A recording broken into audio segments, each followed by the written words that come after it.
Hello guys, কি কি দিয়ে শুরু করি? Thank you thank you thank you thank you thank you so much ধূমকেতুকে এতটা ভালোবাসা দেওয়ার জন্য। এবং আজকে আমার পুরো টিম এখানে আছে, পুরো না মানে 70% অফ দ্য টিম এখানে আছে। অ্যান্ড জাস্ট কীভাবে ধন্যবাদ জানাবো আমরা সেটাই আমরা খুঁজে উঠতে পারছি না। আমরা অনেকক্ষণ ধরে বসে আছি, সকাল থেকে কৌশিক দা, রুডি, রানাদা সবাই হলে হলে যাচ্ছে এবং আমার পুরো ফোন সোশ্যাল মিডিয়া ভর্তি হয়ে গেছে পজিটিভ রিভিউজ দিয়ে। এই ছবিটা 10 বছর আগে মানে আমার পুরনো টুইটগুলোই আসছে, পুরনো টুইট যা বা ফেসবুকে পোস্টগুলো আবার ফিরে ফিরে আসছে 2015, 16, 17, 19কে যখনই আমরা আলোচনা করেছি বা ছবি ভাবছিলামকে মুক্তি দেবো আর কি, ধূমকেতু মুক্তি হবে কিন্তু হয়ে উঠতে পারে না। তো আজকে পর থেকে আমাদের জীবনে একটা প্রশ্ন সারা জীবন যেন উঠে গেল, সেটা হচ্ছে দাদা ধূমকেতু কবে রিলিজ হবে? আর এই প্রশ্ন আমাদের কেউ করবে না। এবার মনে হচ্ছে কেন করবে না এটাই ভাবছি, কে এই ধূমকেতুর সঙ্গে এত বেশি আমরা কানেক্টেড ছিলাম আর এই প্রশ্ন করবে না। এটুকু বলতে চাই যে থ্যাংক ইউ সো মাচ যারা ধূমকেতুকে 10 বছর ধরে আগলে রেখেছেন। অনেক নতুন দর্শক প্রত্যেক বছরই জুড়তে গেছেন, জানতেনও না কেন জুড়ছি, ছবিটার মধ্যে কী এমন আছে, যে আবেগটা কি, কিসের এত টান এই ছবিটার প্রতি, ওর জুড়ে গেছেন আপনারা। ফাইনালি আজকে অনেক লোক সকাল 7টা থেকে দেখতে বা রাত্রে 2টো থেকে দেখতে শুরু করে দিয়েছে এবং প্রত্যেকেই খুব দারুণ রেসপন্স, খুব ভালো পজিটিভ রেসপন্স। এবং যখন আমরা প্রমোশন করতে নেমেছিলাম তখন আমার প্রথম ভয় ছিল কি কীভাবে মানুষকে বোঝাবো এই ছবিটা 10 বছর পুরনো। ছবিটা আজকেরই ছবি, মানে এটা যে 10 বছর পরে রিলিজ হতো তখনকারই ছবি মনে হতো। এবং আমরা দুটোই ইভেন্ট করেছি ঠিক মতো, মানে আগের দিন ইভেন্ট না, একটাই ট্রেলার লঞ্চ, বা কালকে যদি মন্দিরে গিয়ে থাকি সেটা ইভেন্ট বলবো না, সেটা আশীর্বাদ নেওয়ার জন্য, কারণ আমরা সত্যি খুব এক্সাইটেড ছিলাম। মানে অ্যান্ড ধূমকেতুর মতন ছবি যে এত ভালোবাসা পাবে আমরা ভেবেছিলাম, কিন্তু এতটাও ভাবিনি। তো সেই জায়গা থেকে আজকে আমরা সবাই একত্র হয়েছি, সবাই বলছি সবাই মানে 1-2জন বাদ, কারণ তারা তাদের যে কাজ শুটিং নিয়ে ব্যস্ত আছে, বাট যারা ফ্রি আছে আজকে সবাই এখানে। কোথা থেকে স্টার্ট করি? কে আগে কথা বলবে? Captain of the ship. ও, যে আজকে সবচেয়ে বেশি প্রশংসা পেয়েছে আজকে, যেটা আমি বলেছিলাম স্টেজে উঠে, কেউ যদি জাতীয় পুরস্কার পেতে পারে, ন্যাশনাল অ্যাওয়ার্ড পেতে পারে, সে হচ্ছে আমাদের এই ছবির একদম কী বলবো পিলার, মেইন পিলার যদি বলি, one of the main pillar, Rudranil Ghosh. And আজকে মানে কালকে আমরা প্রত্যেকদিনই কথা বলছি, কালকে রাত্রে আমার সঙ্গে 2-3টের সময় কথা, রাত্রে ঘুমাইনি, আমিও ঘুমাইনি, সকালবেলা কথা হয়েছে। এবং I am so happy for him. And Rudy উড়িয়ে দিয়েছে, জাস্ট রুডি দিয়েছে। রুডি, সবাইকে ধন্যবাদ, সবাইকে নমস্কার। জাস্ট বলবো যে বলবার কোনো ভাষা নেই, আপনাদের যা ভালোবাসা। দেবের সঙ্গে রাত্রিবেলা কথা হয়েছে, কারণ কেউই ঘুমাচ্ছি না। আপনাদের এত আবেগ, এত ভালোবাসা। দেশু নিয়ে চলছিল দেব শুভশ্রী, তারপর পরিষ্কার আমাদের পরিচালক, হ্যাঁ, তারপর আজকে সকালবেলা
আচ্ছা, এবারে বোধহয় শোনা যাচ্ছে। ইয়েস, এতক্ষণ ভুল করে মিউট হয়েছিল।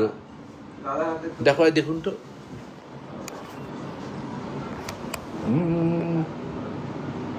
আনমিউট করলাম তো। হ্যালো। হ্যাঁ, আচ্ছা, আমি জানি না কখন থেকে এটা মিউট হয়েছে। আমার মনে হচ্ছে ইন্দ্রদীপের কথা, আইডির কথাগুলো শোনা যায়নি। হ্যাঁ, বলছে ভালো হয়েছে, শোনা যায়নি। যাই হোক, এটা আপনারা 10 বছর অপেক্ষা করেছেন, তার জন্য কৃতজ্ঞতা। আমরা মজা করে এখানে আলোচনা করছিলাম যে 14 বছর রামচন্দ্র বনবাসে ছিলেন, মানে আমাদের থেকে আরও 4 বছর বেশি। আমাদের 10 বছর ধূমকেতু বনবাসেই ছিল, প্রকাশ পেয়ে বাইরে এসছে, এবং আমরা বিশ্বাস করি যে এগুলো ঈশ্বরের অসীম কৃপা। তিনি এই 10 বছর ছবিটাকে পিছিয়ে দিয়েছেন। তার জন্যে আজকে ইম্প্যাক্ট যেটা হচ্ছে সেটা কখনই হতো না। আরও প্রাসঙ্গিক, আরও গুরুত্বপূর্ণ হয়ে পড়েছে বিষয়টা। এবং ভোরবেলা থেকে আমরা হল ভিজিট করেছি, এবং সেখানে আপনাদের যা যা আবেগ দেখেছি, যে চোখের জল দেখেছি, করতালি শুনেছি, আপনাদের হাসির আওয়াজ শুনেছি, এবং তারপরে আপনাদের সাথে কথা বলে যেটা মনে হয়েছে, এবং আপনাদের রিভিউগুলো ইউটিউবে এবং অন্যান্য জায়গায় পড়ে সত্যি সত্যি আমরা খুবই ইমোশনাল সেই জায়গা থেকে। এখন ইমোশন দেখাবো কীভাবে বলুন? বারবার তো হলেও যেতে পারবো না। আমরা সবাই জড়ো হয়েছি এই আনন্দের মুহূর্তে, এবং জড়ো হয়ে একটু দুপুরবেলা একটুখানি খাওয়া দাওয়া হবে, একসাথে একটু আনন্দ হবে, তারপর আবার আমরা হল ভিজিটে চলে যাব। আপনাদেরকে একটাই কথা বলবো, যাতে যাদের ভালো লাগছে বন্ধুবান্ধবদের তো বলবেনই, এবং আমি বিশ্বাস করি আপনারা আবার ছবিটা ঘুরে এসে দেখবেন। এবং সোশ্যাল মিডিয়াতে আপনাদের যা যা সোশ্যাল মিডিয়া যে যেখানে আছেন, সে ইনস্টাগ্রাম হোক বা ফেসবুক, টুইটার, যাই হোক, সেখানে লিখে জানাবেন, যাতে সবাই আরও জানতে পারে মানুষজন। এবং এই জায়গা দাঁড়িয়ে আজকে বাংলা ছবি আরও ভালো খবর আপনারা পেয়েছেন। তাদের শো নির্ধারিত হয়েছে বিভিন্ন জায়গায় দেখানোর জন্যে। কাজে আপনাদের প্রত্যেকটি হলে বাংলা ছবি চলছে, এটা বলতে পারবেন না যে আমাদের এখানে চলছে না। কাজে আপনারা অবশ্যই দেখুন। আপনাদের হাতে কিন্তু দায়িত্ব, আমরা যেমন ছবি বানিয়ে পাঠাই, বাংলা ছবির গৌরব বানাবার দায়িত্ব কিন্তু ডেফিনেটলি দর্শকদেরও, সে কাজটাই আপনারা করছেন। নইলে এরকম একটা ঐতিহাসিক ওপেনিং একটা ছবি হতো না। আমরা সত্যি খুবই আবেগতাড়িত এবং খুবই আপ্লুত আপনাদের এই কন্ট্রিবিউশনে। আপনাদের এই যে আবেগ, সেটা আমাদেরকে খুব সমৃদ্ধ করেছে। আমাকে একজন আজকে জিজ্ঞেস করেছিলেন কি এটা পার্ট 2 আসছে, তারা এতটাই এক্সাইটেড ছিলেন। আমি তখন একটা কথা উত্তর দিয়েছিলাম, সেই উত্তরটা ছবির শেষে লেখা আছে, একটু দেখলে ওটা বুঝতে পারবেন। সেটাই হচ্ছে আমার উত্তর। ধরুন আমি দিচ্ছি, এই লড়াইয়ের প্রথম দিন থেকে যা লড়াই, গান নিয়ে তার সাথে লড়াই, তার বাড়িতে বসে বসে গান নিয়ে কথাবার্তা। ইন্দ্রদীপ দাশগুপ্ত আবহ সঙ্গীত করেইছেন অসামান্য, সবাই প্রশংসা করছেন সেটা। ওর একটা ব্যাকগ্রাউন্ডের গানও ও তৈরি করে দিয়েছিল, আমাদের একটা গানের প্রয়োজন ছিল, সেটাও ও করে দিয়েছে। কিন্তু এই গানের যিনি মিউজিক ডিরেক্টর অনুপম রায়, তার সাথে আমার বহুদিনের বহু ছবির যোগ।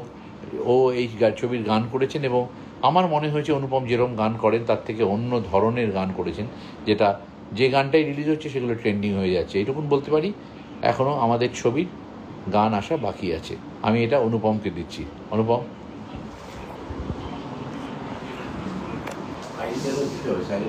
হ্যালো। গানে গানে যদি আমার মনের কথা তোমার মনের কাছে পৌঁছে যায়, হতে পারে এই খোলা আকাশে আকাশে পাশাপাশি বসতে চায়। আর বেশি কিছু আশা করি না, আর বেশি ভালো বাসা করো না। থ্যাংক ইউ সবাইকে ধূমকেতুকে এত ভালোবাসার জন্য। আজকে ভীষণ ভালো লাগছে যে গোটা টিমের সঙ্গে আমরা এখানে বসে, এবং ধূমকেতুর সাকসেস যেটা শুরু হয়েছে আর কি, এবং প্রত্যেক দিন আস্তে আস্তে আস্তে মানুষ যে রকম ভালোবাসা দিতে শুরু করেছে আর কি, এটা আরও দূর যাওয়া বাকি আছে।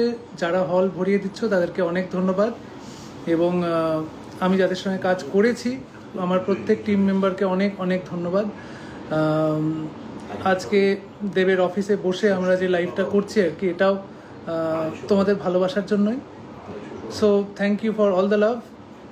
ধূমকেতু এগিয়ে চলুক। গোটা টিমকে আমার তরফ থেকে আন্তরিক শুভেচ্ছা। এখন কথা বলবেন আমাদের হ্যালো হ্যালো হ্যালো হ্যালো। আচ্ছা, এইখানে এই লাইভে সবারই নিজস্ব ডিপার্টমেন্ট আছে। আমি একমাত্র লোক যার, আমি একা নয়, আমি একা প্রযোজক নই, তার জন্য আমি একা করবো না, আমার সাথে দেবও থাকবে লাইভটাতে, ঠিক আছে? তো আমরা দুজনে একসাথে কথা বলবো। তো আমাদের জার্নি শুরু, অনেক গল্প আছে, সাউথ সিটির ছাদের থেকে শুরু, তারপরে শুটিং, সেট তৈরি করা, অনেক কিছু, সেট তৈরি করা, নৈনিতালে যাওয়া, ঠান্ডায় দেওয়ালিতে বাজি ফোড়ানো, অনেক গল্প আছে। সেই গল্প আমরা পরে করব। আজকে ধূমকেতুকে কেন দেখতে হবে সেটা শুধুমাত্র ধূমকেতু একটা সিনেমা নয়, ধূমকেতুকে দেখতে হবে বড় পর্দায়। আমরা কিন্তু সিনেমা বানাই, একটা কথা সবাই আপনারা মনে রাখবেন, আপনারা বড় পর্দার জন্য সিনেমা বানাই, আমরা কিন্তু কোনো ওটিটি বা কোনো টেলিভিশন চ্যানেলের জন্য সিনেমা বানাই না। দেব আজকে superstar because of the big screen. দেবকে বড় পর্দায় যেরকম দেখতে পাবেন সেই সিনেমা কিন্তু আপনি অন্য কোথাও দেখতে পাবেন না। তাই যদি বড় পর্দায় সিনেমা দেখতে কেউ না যায়, আজকে একটা ধূমকেতু শুধু নয়, ধূমকেতুর মতন অজস্র বাংলা সিনেমা তৈরি হয়ে যায়। আমরা বাংলা সিনেমা দেখাতে পারি না, অনেক সময় দেখতে আসেন না মানুষ। আজকের দিনে ব্যবস্থা হয়েছে যাতে প্রতিটা শহরে, প্রতিটা গ্রামে, প্রতিটা সেন্টারে সিনেমা দেখানো যায়, শো পায়, সেই ব্যবস্থাও হয়ে গেছে। তাই আপনাদের কাছে একটাই অনুরোধ ধূমকেতু টিমের পক্ষ থেকে, যে আপনারা এত এত করে সিনেমা দেখুন ধূমকেতু, যে মানুষ, যারা প্রযোজক, যারা পরিচালক এবং যারা হচ্ছে আমাদের এখানকার ট্যালেন্ট, যারা স্বপ্ন দেখছে, তারা বুঝতে পারে যে ধূমকেতুর মতো সিনেমা বানানো সম্ভব, এখানে বাংলার মানুষ দেখবে। আজকে দেখুন আমাদের পাশের রাজ্য উড়িষ্যা, সেখানে একটা সিনেমা, ছোট ইন্ডাস্ট্রি আছে, আমার কিছু ইকুইপমেন্টসও পাওয়া যায় না, সেখানে একটার পর একটা সিনেমা হিট হচ্ছে। একটা সিনেমা নামটা হচ্ছে বউ হুতু হুতু, সেই 14 কোটি টাকার ব্যবসা করেছে ওখানে। ছোট্ট একটা ইন্ডাস্ট্রি, ভালো সিনেমা হল নেই, ইন্ডাস্ট্রি ভালো ট্যালেন্ট নেই। তারপর আরেকটা সিনেমা নবকলেবর, উড়িষ্যাতেও তারা এগিয়ে যাচ্ছে আমাদের দিকে। তাই আমাদের এখানে সব আছে, আমাদের এখানে দেবের মতন মেগা স্টার আছে, শুভশ্রীর মতন লেডি সুপারস্টার আছে, কৌশিক গাঙ্গুলি আছে, অনুপম আছে, তাদেরকে নিয়ে প্রচুর সিনেমা আমরা বানাবো। কিন্তু যদি আপনারা হলে না আসেন, পরবর্তী সিনেমা আমরা কি বানাবো আপনাকে তো বলতে পারবো না। খুব লজিক্যাল ব্যাপার। আমি প্রযোজনা করেছি, আমি প্রডিউসার, জয়েন্টলি ওর সাথে প্রযোজনা করেছি। আমাদের একটাই চাওয়া, আপনারা এত সংখ্যায় হলে আসবেন, হলে এসে যাতে মানুষ বুঝতে পারে যে এত বাঙালি হলে গিয়ে সিনেমা দেখে। 30 কোটি কেন, 40 কোটি কেন, 50 কোটি পার হয়ে যাবে। তাহলে দেখবেন দেবের সিনেমা যদি এখন আপনারা সব মাসে, বছরে 2 বা 3টে দেখতে পান, তখন হয়তো বেশি দেখতে পাবেন। না দেবের সিনেমা না, ভালো সিনেমা দেখতে পাবেন। হ্যাঁ, ভালো দেবের সিনেমা দেখতে হবে, আরো নতুন হিরো, আরো নতুন হিরোইন, আরো নতুন ডাইরেক্টর আসবে। হ্যাঁ, একদম অনেক ভালো সিনেমা হবে, যেগুলো আপনারা প্রত্যেকটা গ্রামে গ্রামে গিয়ে দেখতে পাবেন। শহরে আজকে একজন বলছিল যে আমার বাড়ি থেকে কাছের সিনেমা হলটা 60 কিলোমিটার দূরে। তাই তো, তাহলে আমার 60 কিলোমিটার দূরে সিনেমা হল হবে কেন? আমার গ্রামের কাছাকাছি 10 কিলোমিটার মধ্যে সিনেমা হল তৈরি হয়ে যাবে। সেই সমস্ত ব্যবস্থা নিশ্চয়ই সব দিক থেকে হয়ে যাবে। কিন্তু সিনেমা যদি না চলে, যদি আপনি হলে না আসেন, আপনি যদি বসে থাকেন যে হলে পরে কখন কিভাবে দেখবো, তাহলে কিন্তু সিনেমা কোনোদিন বড় হতে পারে না। আজকে একটা ধূমকেতুকে আমরা সাকসেসফুল করে দেখান, তার পরবর্তী পুজোতে ও রঘু ডাকাত আসছে, সেটা সাকসেসফুল হবে। মানুষ বুঝতে পারবে যে হ্যাঁ মানুষ আসে, এবারে আমরা বুঝতে পারবো, প্রযোজকরা বুঝতে পারবো যে মানুষ হলে আসে, বাঙালিরা হলে বাংলা সিনেমা দেখতে আসে, সাহস পাবো, আরও সিনেমা বানাবো, আরও ইনভেস্টমেন্ট আসবে, আপনারাও খুশি হবেন, আমরাও খুশি হব। এইটা আপনাদের কাছে অনুরোধ। শুধু ধূমকেতুতে থেমে থাকলে চলবে না, এরপর রঘু ডাকাত, তারপরে প্রজাপতি 2, সব কিছু কিন্তু হল ভরিয়ে দিতে হবে। এই অনুরোধটুকু আমাদের কাছে থাকলো। ধূমকেতু আমরা অনেক দেরি করে রিলিজ করতে পেরেছি, সবই আপনাদের আশীর্বাদে, ওপরওয়ালার আশীর্বাদে এবং দেবের একদম দেব না থাকলে কিন্তু আজকে দেবের আশীর্বাদে দেবের আশীর্বাদে ঠিক আছে। আমাদের যা সমস্যা হচ্ছিল, দেব না থাকলে সমস্যা মিটতো না। এটা আমি আজকে অনলাইন সবার সামনে রেকর্ডেড বলছি। আমাদের যে সমস্যার কারণে আটকে রেখেছিল, সেটা আমিও কারণ নয়, দেবও কারণ নয়, একটা থার্ড পার্টি কারণ। সেই কারণটা কিন্তু দেব একমাত্র উদ্যোগ নিয়ে, মাঝখানে উদ্যোগ নিয়েছিল কিন্তু কোভিড হয়ে যাওয়ার কারণে দেরি হয়ে গেছিল। তাই এরপরে যে উদ্যোগটা নিয়েছে ওই করেছে। আমরা তো পাশে আছি ওর সবসময়, ও আমাদেরকে লিড করছে, কৌশিকদা আমাদেরকে লিড করছে। কিন্তু এই সিনেমাটা আমরা রিলিজ করতে পেরেছি, এটা আমাদেরকে নতুনভাবে একটা ইতিহাস রচনা করে দিয়েছে। এই ইতিহাস যেন কোনোদিন থেমে না থাকে, এই ইতিহাস যেন আরও অনেক পথ দেখায়, এই অনুরোধ থাকবে। ধূমকেতু এত করে দেখুন। আজকে আজকে এই ধূমকেতুর কারণে পুজো এগিয়ে এসছে। আজকে পুজোর ষষ্ঠী, ঠিক আছে? এবার পুজো কেন বলুন? আজকে মনে হচ্ছে অষ্টমী হয়ে গেছে, ঠিক আছে? ষষ্ঠী মানে দেব আছে, দেখুন পুজো দেব দেবী দুজনেই আছে, ঠিক আছে? দেব শুভশ্রী আছে, দেব দেবী আছে। মানুষ দেবী বলতে তো শুভশ্রীই বোঝে বাচ্চারা। তাই আজকে ষষ্ঠী, সপ্তমী, অষ্টমী, নবমী, দশমী এবং তারপরে সপ্তাহের পর সপ্তাহে ধূমকেতু চলবে। তারপরে আরও অনেক সিনেমা চলবে। এইটাই আপনাদের কাছে অনুরোধ। বড় পর্দায় সিনেমা দেখুন। বড় পর্দায় সিনেমা দেখলে সেটা সিনেমা দেখা হয় না। এইটুকুই ধন্যবাদ আপনাদের সমস্ত আশীর্বাদের জন্য। ওভার টু দেব। আইডি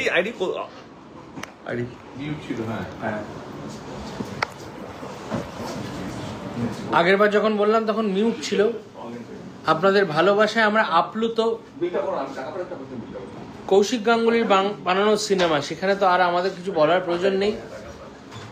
আপনাদের ভালোবাসায় আমরা আপ্লুত, এবং এই যে ভালোবাসা শুরু হলো, সে আরো অনেক দূর যাবে, এটা আমার বিশ্বাস। আপনাদের প্রতি বিশ্বাস, আপনাদের প্রতি শ্রদ্ধা, ভালোবাসা। সাথে আমার রুদ্র আছে, সৌমিক হালদার এই ছবির ডিওপি আজকে একটা অন্য কাজে আছে বলে আসতে পারেনি। শুভজিৎ সিংহ আমাদের এই ছবির এডিটর, সেও একটা অন্য কাজে বলে আসতে পারেনি। এই ছবির যে সাউন্ড করেছে অনিন্দিত, আদীপ, ওরাও একটা অন্য কাজে আছে বলে আসতে পারেনি। কিন্তু আমরা সবাই একত্রিত হয়েছি আপনাদের কাছে আশীর্বাদ নেওয়ার জন্য, ভালোবাসা নেওয়ার জন্যে। এবং আমাদের কালকে আমাদের স্বাধীনতা দিবস দেশের, আপনাদের সবাইকে শুভেচ্ছা জানাচ্ছি। স্বাধীন দেশে থাকার মজাই আলাদা। যারা এই নিজেদের প্রাণের বলিদান দিয়ে এই স্বাধীন দেশকে স্বাধীন করেছেন, তাদের প্রত্যেককে আমাদের প্রণাম এবং আন্তরিকভাবে কৃতজ্ঞতা আমি রুদ্রকে দিচ্ছি। আপনারা ভালো থাকবেন। বাংলা সিনেমা আপনাদের জন্যই তৈরি হয় এবং বড় পর্দায় দেখার জন্য তৈরি হয়। আমরা সবাই কারিগর। আপনাদের আশীর্বাদ যেন আমাদের উপর থাকে। ভালো থাকবেন। এর আগে একটুখানি সাউন্ডের প্রবলেম হয়েছিল, ওই একটাই কথা বলবার, সবাই যেটা বলেছে যে আমাদের ইউনিটে প্রত্যেকেরই যারা শিল্পী ছিলেন, ইভেন যারা টেকনিশিয়ান ছিলেন, আপনারা হয়তো গল্পগুলো শুনেছেন, আমরা নাড়খান্ডায় শুটিং করেছিলাম এবং সেখানে কোমর অব্দি বরফ, ভয়ঙ্কর একটা পরিবেশ ছিল, অক্সিজেন কম ছিল রাত্রিবেলা। মানে ওখান থেকে বলছি যে কোমর মানে রুদ্রর গলা, কিছুই না। আমি যে পোর্টেবল ভালোবাসা নিয়ে জন্মেছি, আমাদের ইন্দ্রদীপ দাশগুপ্ত সেটা মনে করিয়ে দিয়েছে। তো যাই হোক, আমাদের এই সিনেমার বাকি যারা অন্যান্য অভিনেতা অভিনেত্রী ছিলেন, যারা সিনিয়র, আমি সবার আগে তাদের কথা বলবো। অলকানন্দাদি এবং দুলাল লাহিড়ী দেবের বাবা মায়ের চরিত্রে অভিনয় করেছেন। যারা দেখেছেন তারা জানেন। অর্ধেন্দুদা ছিলেন, তিনি চিকিৎসকের চরিত্রে অভিনয় করেছেন। কেন এবং কি, যারা এখনো দেখেননি দেখে নেবেন। পরমব্রত এবং আমাদের রেসপেক্টেড চিরঞ্জিত দা, তারা খুব গুরুত্বপূর্ণ চরিত্রে রয়েছেন। এবং আমার পেছনে এই যে ডিরেক্টরবাবু বসে রয়েছেন, তিনি একটা অদ্ভুত ম্যাজিক করেছেন। যারা দেখেছেন তারা নিশ্চয়ই ফিল করেছেন, আর যারা দেখেননি দেখতে যাবেন করছেন। আমি এই একটুখানি এদিকে আসতেই হবে। আর কারণটা হচ্ছে যে আমি বারবার একটাই কথা বলছি, যে সময় সিনেমার শুটিং শুরু হয়েছিল আজ থেকে 9-10 বছর আগে, সেই সময় আপনাদের ভালোবাসায় দেব, শুভশ্রী, তারা কমার্শিয়াল ছবিতে বিরাট বড় স্টার হয়ে উঠেছে, জাস্ট আপনাদের ভালোবাসায় আর ওদের পরিশ্রমে। সেখান থেকে রাতারাতি কৌশিক গাঙ্গুলি আর রানা সরকার, তারা এমন এই গল্পটা নিয়ে আসে ধূমকেতু, যেখানে প্রবল পরিশ্রম করা শুরু করে। আমি এইটুকু বলবো যে এখন ছেলে প্রজাপতি হয়ে গেছে, ছেলে আমাদের টনিক দিচ্ছে, রঘু ডাকাতে দেবে পুজোয়, না ডাকাতি হবে না, মন ভালো হবে। এই পরিশ্রম করা মানে অন্যতম শ্রেষ্ঠ। আমি পরিশ্রম প্রত্যেকটা মুহূর্তে আমি যে পরিশ্রমটাকে করতে দেখেছি, এবং সেই ভালোবাসাটা, সেই সম্মানটা আপনারা কিন্তু দিয়েছে। আর কিছু বলার নেই। হলে গিয়ে দেখুন, যারা এখনো দেখেননি। দু ধরনের এখানে কৌশিকদা কিন্তু প্রচুর দুষ্টুমি করছে ওখান থেকে বসে বসে। হ্যাঁ হ্যাঁ, বলেছে দেরু জুটি নাকি, দেব শুভশ্রী জুটির পর আজকে হলে গিয়ে বলেছে নাকি দেরু জুটি আমাদের। ঠিক আছে, বুঝতে পারছেন আমরা কতটা এক্সাইটেড। পুরোটাই কারণ হচ্ছে আপনাদের জন্য, যারা এখনো অব্দি শুটিং দেখেছেন বা যারা হলের টিকিট কেটে রেখেছেন, আগামী অ্যাডভান্স করে রেখেছেন, তাদের সবাইকে বেশি সময় নেবো না, একটাই কথা বলবো। কিছুদিন আগে আমরা লড়াইটা শুরু করেছিলাম নো শো শেয়ারিং, মানে আমরা শোই পাচ্ছিলাম না। আমরা একটা মিটিং করি, সেখানে আমাকে বলা হয় কি বাংলা ছবি কোনো সিনেমা হলে 4টে শো দিলে কি 4টে শোকে হাউসফুল করাতে পারবে? তো আমি সেই এক্সিকিউটিভের সঙ্গে লড়াইও করি, মানে তাহলে তুমি কি গ্যারান্টি নিচ্ছ যে হিন্দি ছবি আসবে সে 4টে শো হাউসফুল করাতে পারবে? আমি যদি জায়গা পাই তাহলে আমি লড়াই করেছি, ছবি যদি ভালো সে হাউসফুল করাতে পারবে। এবং ভালো লাগছে এটাকে, এই লড়াই করে শো পাওয়া থেকে আরম্ভ করে, শুধু শো পাওয়া না, মানে এমন আমি ভাবিনি কি সকাল 7টার সময় শো হাউসফুল হয়ে যাবে। তাকে একটা হল খুলেছে, তার পাশের হলটাও 7টা খুলে দিয়েছে, এবং সেটা দেখে গ্রামে গঞ্জে আলাদা অন্যান্য ডিস্ট্রিক্টের সকাল 7টা-8টার সময় শো খুলে দিয়েছে। এটাই বলবো কি থ্যাংক ইউ সো মাচ ধূমকেতুকে এতটা ভালোবাসা দেওয়ার জন্য। সবে আজ থেকে ধূমকেতু যাত্রা শুরু, যারা যারা দেখেছেন যদি ভালো লেগে থাকেন আপনারা আপনাদের সোশ্যাল মিডিয়াতে রিভিউজ দেবেন, যাতে অন্যদের আগ্রহটা বাড়ে ছবিটা দেখার জন্য। আচ্ছা, রানাদা বলছে, রানাদা কি বলছো? একটা কথা আপনারা সোশ্যাল মিডিয়াতে তো লিখবেনই, তার সাথে একটু মনে করে যারা বুক মাই শো থেকে টিকিট কাটছেন একটু বুক মাই শো থেকে রেটিংটা দেবেন, তাহলে আমাদের সামনে ন্যাশনাল রিলিজ আছে, আমাদের সিনেমাটা রেটিং বাড়বে এবং ন্যাশনালি সবাই বুঝতে পারবে, শুধু ন্যাশনাল নয় দেশের বাইরেও মানুষ বুঝতে পারবে আমাদের সিনেমাটা কতটা ভালো। রেটিংটা একটু গিয়ে বুক মাই শোতে দেবেন এবং সোশ্যাল মিডিয়াতে প্লিজ রিভিউস লিখবেন বুক মাই শোতে এবং রেটিংটা দেবেন। বাস, thank you so much once again. দেখা হচ্ছে খুব শীঘ্রই। Thank you.